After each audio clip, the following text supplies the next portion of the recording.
الرحمن وبه نستعين وصلی اللہ علی نبینا محمد وعلی آلہ وصحابہ اجمعین وبعد۔ عزیز طلباء، آپ لوگوں نے عبداللہ ابن مبارک رحمۃ اللہ علیہ کا نام سنا۔ عبداللہ ابن مبارک بہت بڑے محدث گزرے ہیں، اور ان کے والد کا بھی قصہ ہے، ان کے والد کی زندگی کا بھی کیا ہے قصہ ہے، اور ان کی امانت داری کا قصہ بڑا مشہور ہے، لیکن اس کو بیان کرنے کا موقع ہمارے پاس نہیں۔ عبداللہ ابن مبارک رحمۃ اللہ علیہ بہت پائے کے محدث گزرے، اور جب آپ حدیث کی بڑی کتابیں پڑھیں گے تو وہاں بار بار ان کا نام آئے گا، ان کا تذکرہ ہوگا۔ جو حدیث کی سند ہوتی ہے، حدیث کی سند میں یہ بار بار آتے ہیں، اور بڑے بڑے محدثین کے استاد ہیں۔ اور عبداللہ ابن مبارک رحمۃ اللہ علیہ کی وفات 181 ہجری میں ہے، اور عبداللہ ابن مبارک رحمۃ اللہ علیہ کی شخصیت اور ان کی جو خدمات ہیں وہ جگ ظاہر ہے، محتاج تعارف نہیں ہے۔ آپ کا شمار آسمان علم کے درخشاں ستاروں اور اسلام کی ناقابل فراموش ہستیوں میں ہوتا ہے، اور آپ کی زندگی کو تفصیل سے پڑھنا چاہیے۔ آپ طلباء ہیں، اختصار سے کبھی کام نہیں لینا۔ اگر کوئی بات مختصر انداز میں آپ کے سامنے آئے تو آپ کو اس کو تفصیل سے پڑھنے کی اور جاننے کی کوشش کرنی چاہیے۔ عبداللہ ابن مبارک رحمۃ اللہ علیہ یہ تعلیمی سفر سے متعلق ایک واقعہ مشہور ہے، اور ان کے بارے میں علی بن الحسن بن شقیق کہتے ہیں۔ علی بن الحسن بن شقیق کہتے ہیں کہ ایک مرتبہ سردی کی ایک رات نماز عشاء کے بعد میں عبداللہ ابن مبارک کے ساتھ مسجد سے نکلنے کے لیے کھڑا ہوں۔ کہتے ہیں علی بن الحسن کہ سردی کی رات تھی، اور ہم لوگوں نے اکٹھے عشاء کی نماز پڑھی، اور نماز جب ختم ہوئی تو ہم لوگ مسجد سے نکلنا چاہے یا نکلنے کے لیے تیار ہوئے۔ کہتے ہیں علی بن الحسن کہ مسجد کے دروازے کے پاس پہنچ کر کسی حدیث کے بارے میں علمی گفتگو ہونے لگی۔ حدیث آپ کو میں نے بتایا کہ عبداللہ ابن مبارک رحمۃ اللہ علیہ علم حدیث کے ماہر تھے، اور ان کی بہت ساری کتابیں عبداللہ ابن مبارک رحمۃ اللہ علیہ کی بہت ساری کتابیں۔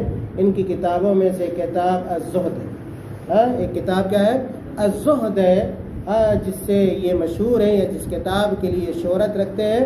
کہتے ہیں کہ جب مسجد سے ہم لوگ نکلے تو دروازے کے پاس علم حدیث سے متعلق کوئی گفتگو شروع ہو گئی، اور کہتے ہیں کہ گفتگو اس قدر طویل ہوئی کہ فجر کی نماز کا وقت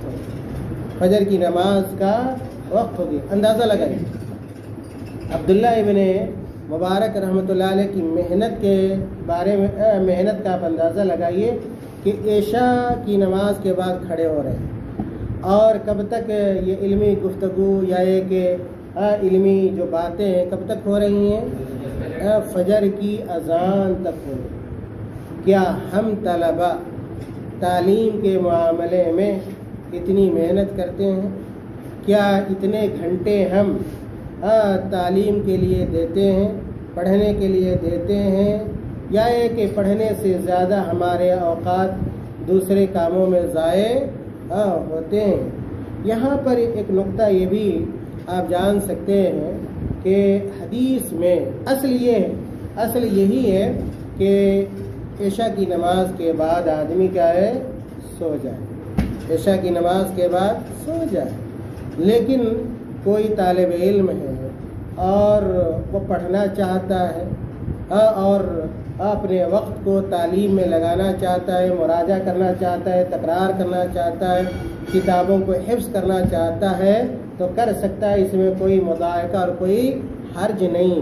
لیکن یہ بات ذہن میں رہے کہ ایسا نہ ہو کہ آپ عشاء کے بعد بیٹھے مراجعہ کے لیے، تکرار کے لیے، یا کچھ کوئی کتاب پڑھنے کے لیے، یا ایک یاد کرنے کے لیے، اور اس کی وجہ سے رات میں جگنے کی وجہ سے کیا ہو جائے،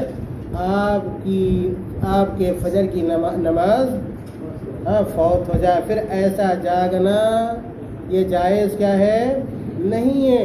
چاہے آپ قرآنی کیوں نہ حفظ کریں، آپ حدیثی کیوں نہ حفظ کریں، لیکن اگر رات کا جگنا آپ کے لیے فجر کی نماز کے فوت کا سبب بن رہا ہے، تو یاد رکھیے کہ یہ حرام ہے، یہ جائز کیا ہے، نہیں ہے۔ جب اچھے کاموں میں جگ کر ہم فجر کی نماز کو ضائع نہیں کر سکتے، جماعت کو فوت نہیں کر سکتے، تو اندازہ لگائیے ان لوگوں کے بارے میں سوچئے جو غیر شرعی، غیر دینی، غیر تعلیمی کاموں میں اپنے آپ کو باندھے رہتے ہیں، یا کہ شب گزاری ایسے کاموں میں کرتے ہیں جو لایانی کام ہو، جو بے فائدہ کا کام ہو، اور فجر کی نماز کو ترک کرتے ہیں، فجر کی جماعت کو ترک کرتے ہیں۔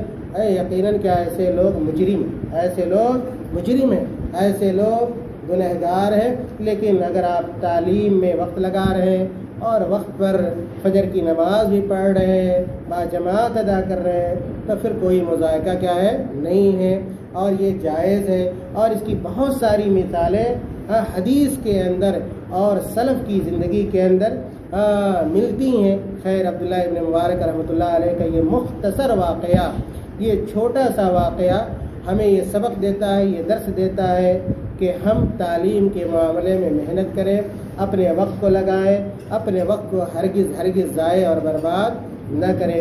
اللہ تعالیٰ ہم تمام لوگوں کو اپنے وقت سے فائدہ اٹھانے کی توفیق عطا فرمائے، آمین۔ وصلی اللہ علی نبینا محمد۔